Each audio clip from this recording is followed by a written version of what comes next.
Welcome to Bengal top blog. Bengal top ব্লগে আপনাদের সবাইকে জানাই স্বাগতম। চলে এসেছে নিউ ইনফরমেশন নিয়ে, নিউ আপডেট নিয়ে। হ্যাঁ, পঞ্চাননতলা যে লেভেল ক্রসিং রেলগেট, আর সেই রেলগেটের এইখানে হচ্ছে ফ্লাইওভার নির্মাণ।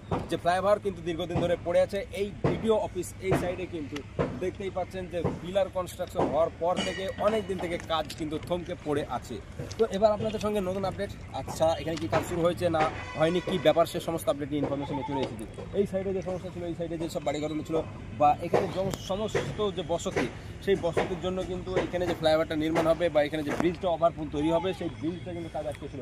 অবশেষে বহরমপুর যে পৌরসভা, সেখান থেকে কিন্তু এখানে তাদেরকে পুনর্বাসন দেওয়ার যে আস্থা, সেটা দিয়ে অবশেষে বাড়িঘর কিন্তু ভাঙার যে কাজ, সেটা স্টার্ট হয়ে গেছে। দেখতে পাচ্ছেন বস্তি কিন্তু উঠতে শুরু করে দিয়েছে। তার কারণ এবার কিন্তু এই সাইডেও মাটি টেস্টিংয়ের কাজ বা পিলার কনস্ট্রাকশন যেটা কিন্তু হবে, রেল লাইনের উপর দিয়ে একদম সেই উড়াল পুল তৈরি হবে বা যে ফ্লাইওভার তৈরি হবে, সেই ফ্লাইওভার নির্মাণ হয়ে গেলে রেলগেটের কাছে যে যানজট, সেটা কিন্তু বদলে যাবে। বহরমপুর শহরের একদম পুরো মানচিত্র বদলে যাবে বলা যায়। বহরমপুর শহরের একদম মানচিত্র বদলে যাবে, কারণ একদম ফ্লাইওভার নির্মাণ হয়ে গেলে যোগাযোগ ব্যবস্থা যত উন্নত হবে, তত কিন্তু বুঝতেই পারছেন যে টাউন বা শহর ডেভেলপমেন্ট করবে। তো চলুন সেই আপডেট আজকে এইদিকে কী কতটুকু কাজ হয়েছে সেগুলো আপনাদেরকে নিয়ে ইনফরমেশনের ভিডিওটি অবশ্যই লাইক কমেন্ট শেয়ার এবং প্রচুর পরিমাণে শেয়ার করে সবাইকে জানা শুরু করে দেবেন। সঙ্গে থাকবেন বেঙ্গল টপ ব্লগ। তো পঞ্চাননতলা লেভেল ক্রসিং রেলগেটের উপর নতুন যে ফ্লাইওভার নির্মাণ হবে, আর এই সাইডের যে বস্তিগুলো ছিল সবগুলোকে দেখতে পাচ্ছেন উঠতে শুরু করেছে। বাড়িঘরগুলো সব ভাঙা হয়েছে, বস্তি উচ্ছেদ শুরু হয়েছে। এখানে বুলডোজার একটা দাঁড়িয়ে আছে এবং এখানে খুব শীঘ্রই মাটি টেস্টিং শুরু হবে। তারপর পিলার কনস্ট্রাকশনের কাজও স্টার্ট হয়ে যাবে। আর ওই পারে দেখতে পাচ্ছেন যে পিলারের কাজ অনেকটা এগিয়ে গিয়ে অনেক দিন থেকে কাজ থমকে ছিল।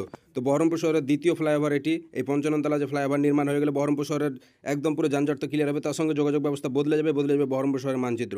তো দেখতে পাচ্ছেন যে চারিদিকে এইদিকে যে কাজ, সে কাজ কিন্তু স্টার্ট হতে চলেছে। অবশেষে বহরমপুর পৌরসভার উদ্যোগে কিন্তু এখানে কিন্তু তাদেরকে পুনর্বাসন দেওয়ার কিন্তু আস্থা দেওয়া হয়েছে এবং অবশেষে শুরু হলো কাজ। আর যে আপডেট আপনাদের সঙ্গে আজকে দেখাচ্ছি, কিছুদিন পরে আবার নতুন আপডেট খুব শীঘ্রই নিয়ে আসবো। তার জন্য সঙ্গে থাকতে হবে আমাদের, এবং প্রচুর পরিমাণে ভিডিওটা শেয়ার করে সবাইকে জানার সুযোগ করে দেবেন এবং ভালো লাগলে লাইক করবেন, কমেন্ট বক্সে জানান আপনার মতামত।